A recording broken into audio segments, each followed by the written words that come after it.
it's an honor to me, for me to speak, to have this lecture in the Global Seminar, in the Salzburg Seminar, which is an extraordinary exercise. It was founded by the Americans.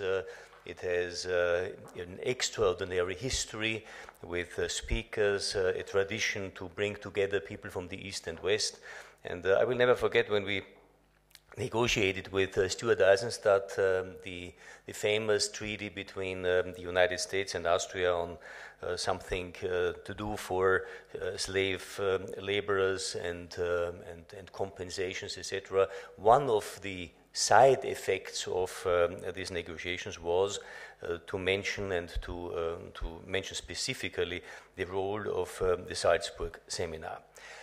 But of course, you invited me to speak about Russia, and to be frank, there are two totally different perceptions on Russia today, on the economic performance, on the future of Russia, etc. One is a very bleak picture. Russia, so to say, stepping down from a global role, a global player, down to a more or less regional player, part of BRICS, but BRICS are de facto a kind of a virtual composition invented some years ago by Goldman Sachs, creating a customs union, so-called Eurasian Customs Union. Nice idea, but without Ukraine, I think it has no real relevance. The growth is slowing down, no reforms, no gains. To conclude, Russia is exporting oil, gas, money, and people. And there are proven facts for these bleak pictures. If you see, for instance, the capital side, there is an enormous capital flight last year, around $85 billion. This year, first 9 months, 60 billion. Next year, it will go down a little bit. And there's an enormous problem with the current account surplus. The central bank's midterm monetary strategy, a document presented to Parliament and to the public, see the current account surplus today shrinking from a forecast of 80 billion in 2012 to $25 billion in 2013, and an 8.8 billion deficit in 2015. Okay. Then the next problematic factor is demography. We had in the beginning of the 90s around 150 million people living in Russia. Today it's 142, and there are, of course, varieties of projections. One, the bleakest and weakest projection is 110 million 2050. A more realistic assumption will be 135 million people. But more concerning than the figures, the demographic figures, is the desire of, also varying from different studies, 10 to 20% of the people, of the Russian people, want to emigrate. And then, of course, we have the carbon economy. Half of the state revenues depend on gas and oil, and this type of a carbon economy is by far not sustainable.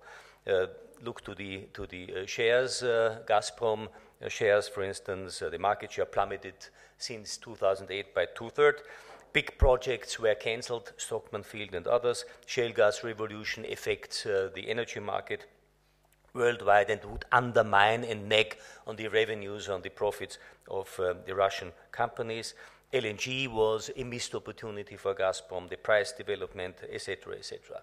But often, even more important is that the European Commission opened formal proceedings and investigations on against Gazprom, according to complaints from especially Central and Eastern European countries. The Lithuanian government was most active in this aspect for anti-competitive practices. And the third directive, energy directive of the European Union, is a real threat to the Russian energy market, because either you have to sell pipelines or to separate production and transport. So this explains a little bit why a lot of criticism is now coming from, even from the officials, from Putin, from Energy Minister Novak, to Gazprom and others. And if you look to the rise of Rosneft and other producers, you see there is an ongoing battle inside the Russian institutions going on. But this is the bleak picture. On the other hand, you have a very bright positive picture. So to say, I concluded, it was the title of a study of American analysts, Russia is fantastic. Still the largest population in Europe, 142 million. The demographic factor improved significantly during the last 10 years.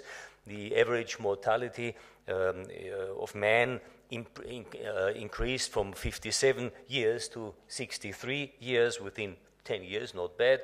The life expectancy of women is close to Chinese with 75, etc. So it's not as bleak as the first picture. The best growth market in Europe, if you look to the projections of the Eurozone in the next 5 years, hopefully 1%. Central and Eastern European countries, hopefully 2%, and Russia around 4%. It's the best sales growth in Europe. One of the most profitable markets of the world. 50% of the international companies working in Russia expect for the next 5 years double-digit growth rates, and the rest high single-digit growth rates.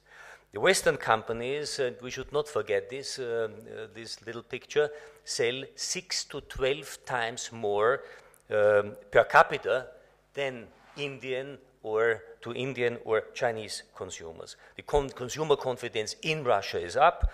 Only the Swedes are doing better. The Chinese are very close to it. And Russia is the only BRIC country with a real substantial middle class, Mittelstand, middle class part of the society.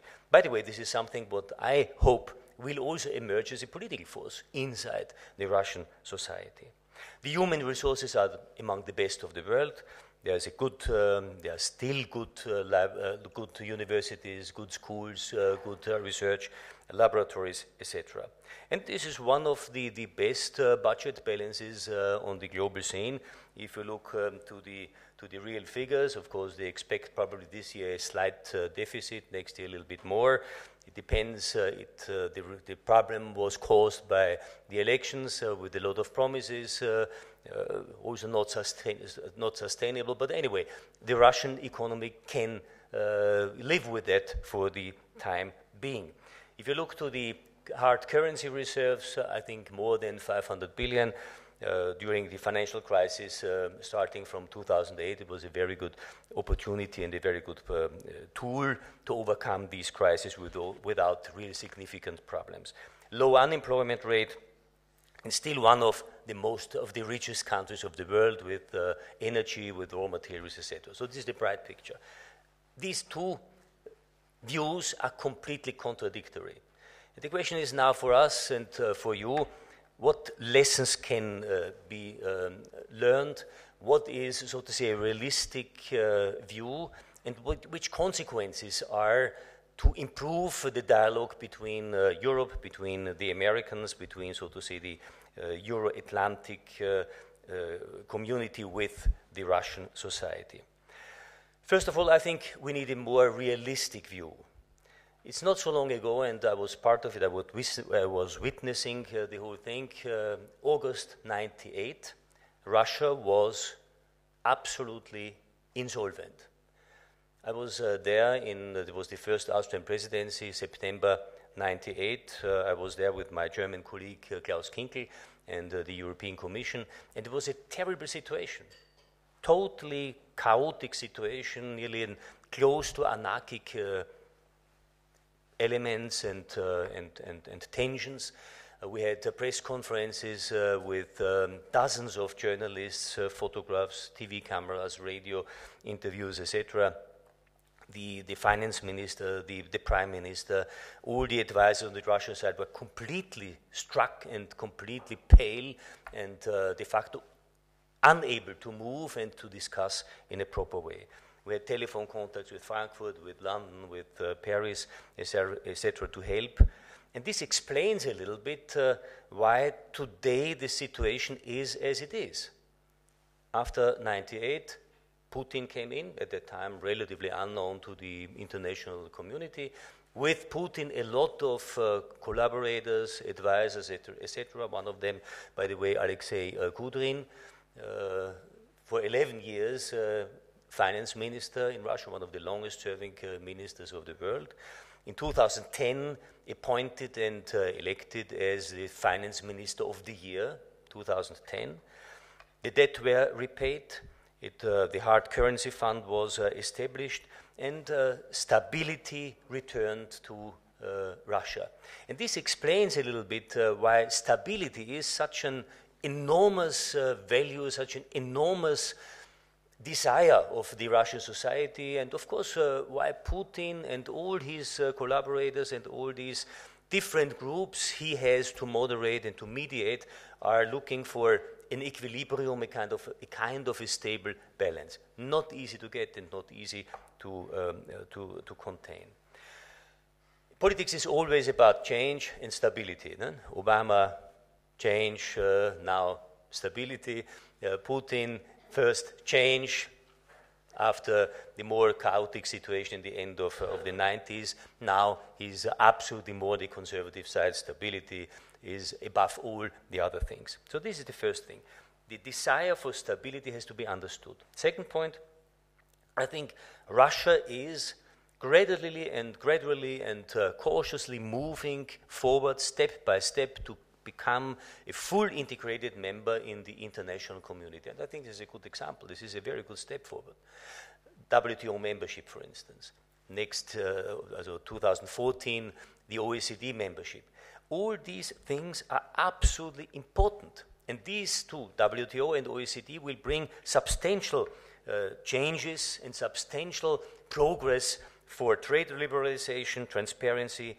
Russia had to sign the Convention Against Corruption, etc. And Putin himself was working hard, personally hard, to convince the Duma and to convince some very reluctant lawmakers and legislators to go ahead with these international things. And I think it would impose vital legal standards and also a very important comparison with other industrial countries. This is, by the way, the most important thing with the OECD. You have then a very clear, transparent comparison with all the other industries of the world. Third point, the European Union is still the best and the largest trading partner and economic partner for Russia. 55% of the trade is between the Russian trade is with the European Union, 80% of the FDI, the foreign direct investment. I'm not mentioning history and culture and all these things which are well known and self-evident. But economically, Europe is by far the most important partner. Of course, the old PCA, the old agreement, must be replaced. It's dated from '94, and there is both sides desperately need a new modern partnership agreement. Medvedev and Rompuy and Barroso agreed in the Rostov-on-Don summit on a kind of a partnership for modernization. De facto, it did not really work, to be honest. This was just rhetoric, hot air, not much in substance. If you look, for instance, to the dialogue with the civil society, with NGOs and all these things, I mean, it's always mentioned in the documents, but never filled with real life, which is a pity. And I think we should not only blame the Russian side for that, also the European Union can do much more. For instance, my friend Evgeny Volk and I, we tried to make a pilot project with young students, 17 years old, 16, 17 years old in Strasbourg, to invite students from 5 Russian regions and 7 European Union countries to Strasbourg to explain a little bit the European institutions, the Council of Europe, the Commission, the Parliament, and all these things, and to discuss and to exchange views. I presented it to the Commission and said, look, this is something which extremely well worked. no result because we have no money. The whole budget for civil dialogue is around 500,000 euro. I mean, this is for a real dialogue between EU and Russia, nothing. This is just strange. But this is one thing we should have in mind. So Europe has to be much more engaged, much more interested in the Russian side as well. The visa regime is terrible, and I think this is not only the interest of the Russian side. I think it's today much more on the European side. We should look for more liberalization in the visa regime because this is a barrier to everything, to business contacts, to student contact, to the exchange of volunteers, to exchange for vocational training, etc., etc. And I think all these elements can be improved and must be improved. Fourth point, Russia is now hosting very important chairs in the next future. One is, for instance, this year, so next year is the G20 chair. This is a very important element, and you can learn from the lessons from the Mexicans how not to do it. You should not be interested in you and presenting you and organizing nice events with culture and music, trumpets and wine and vodka, whatever. 700 levels are very interesting to hear how much it is. But I think much more important is substance. And I think G20 lacks today's substance. There is a desperate need for more ideas on contacts on the business level, how to finance, for instance, long-term infrastructure programs. Very important. There is money always available for short-term and short-term investment, but to finance long-term investment today is really a problem. Let's ask business people, look to the real problems on the investment side, and you will agree with me. So there is a need to talk about energy, to talk about infrastructure, about R&D, research and development. All these things can be done under the Russian chair, and I think, hope that the Russian side is interested to play a significant role on that. Fifth point, reforms are necessary. There's no doubt about it, but these reforms must come from inside Russia. They cannot be imposed from outside, not even by those who are really interested in a good relationship with Russia. The problem is in Russia that so much is expected top-down. Since the times of the Tsar and all the other rulers after the Tsar, from the Communist Party and Stalin, and then the democratic, more democratic, elected leaders of the country, everybody's looking what is the man on the top doing. And this is impossible for such a huge country with such a rich society and rich possibilities and opportunities. Everything cannot be done top-down. It is not possible in China, it is not possible in Russia, it is not possible in America, and it is not possible in Europe. My impression is if, so to say, and everybody agrees inside, if no microphones are there, everybody agrees on that we need reforms in the pension scheme, we need reforms in transparency, fight against corruption, everything. But if it comes down to the reality, there is an enormous lack of energy, an enormous lack of results.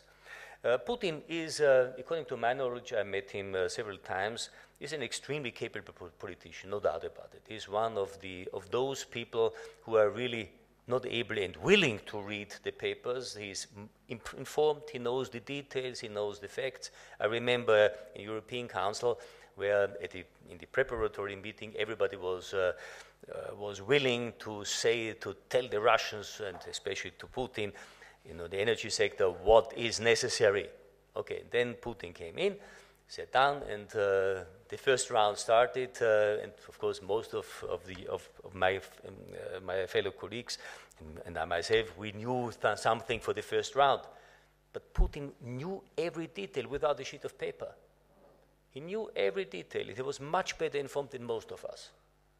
So this is he's capable, he's intelligent, and he has some flexibility to adapt, not publicly, but if he sees there's a need to do something, he is able and probably also willing to do it.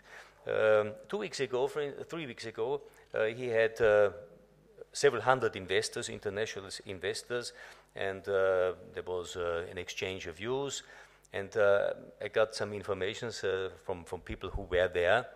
And this is quite interesting. He spoke quite openly about the real problems. We are living in a transition time. Russia is in the same situation like America, China, or the European Union. Nobody knows the answers. Not even me, Putin, know the answer. We will do everything to stabilize the euro. We know why it is so necessary. Next to him, by the way, sat a high Chinese representative of the government. Our model of carbon economy is exhausted. We know that. Either we have to sell the assets or to do something different. We need investors. We need the transfer of technology. And what I can promise to you, Putin, is my message is we will keep the framework for business people as stable as possible. No tax increases, we will keep the business climate as stable. Okay, rhetoric, no doubt about it. But anyway, I think it's important to listen to the rhetoric and to prove the rhetoric against the situation, against the real results. My old colleague, when I was foreign minister, Igor Ivanov, made a desperate plea some days ago about the dangers of the relations between the West and Russia. He said, look, there is really the threat that we, Russians, see us a little bit sidelined by you. And there are a lot of tendencies inside the Russian society, inside the Russian political camps, to ignore the possibilities and the necessities to talk with the Western side, especially with Europe or with the Americans. But this is a terrible thing. You can read his article in the internet and all these things. So, second part, engaging with Russia is a strategic goal for me. This is the reason why some friends and I myself, we created a kind of a dialogue Europe-Russia. It is not easy to do it because it is a difficult task to engage Russia, and the experience of the past 20 years show that a policy of engagement does not always succeed.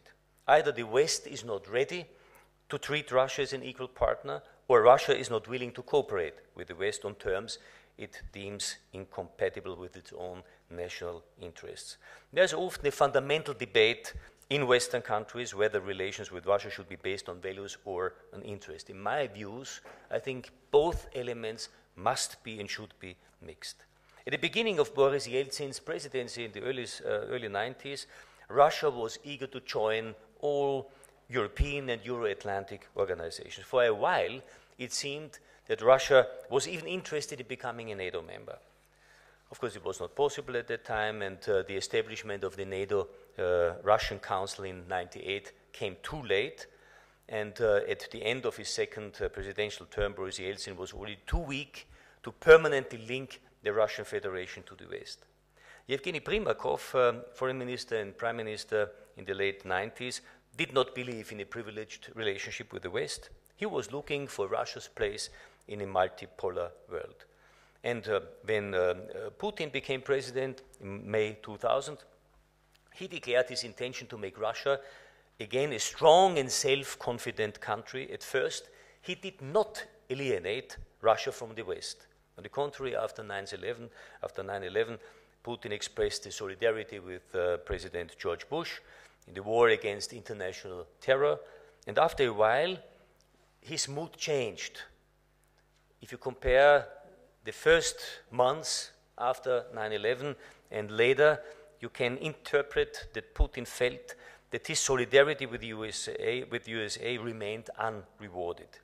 He even pretended that America was actively pursuing a policy aiming at the elimination of Russia's influence, especially the post-Soviet space. And then came this famous Munich speech, this infamous speech at the Münchner Sicherheitskonferenz, the Munich Security Conference in February 2007. It was a full-fledged attack on America, on the unilateralism of George Bush's foreign policy, and of course against the West, also against Europe. And thereafter, Russia's relationship with US and NATO continuously deteriorated.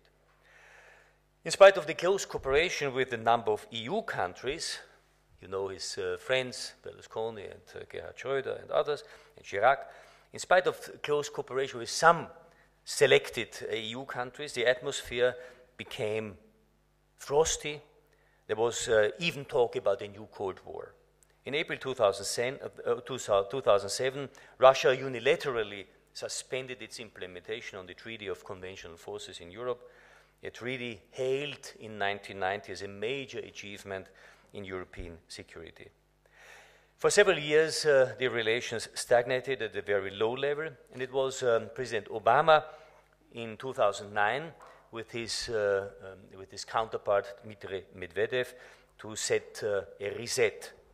And the most visible result of this relaunch in cooperation was a new bilateral treaty on the reduction of strategic nuclear weapons, the New START Treaty, and Russia's accession to the WTO in August 2012 after 19 years of tough negotiations.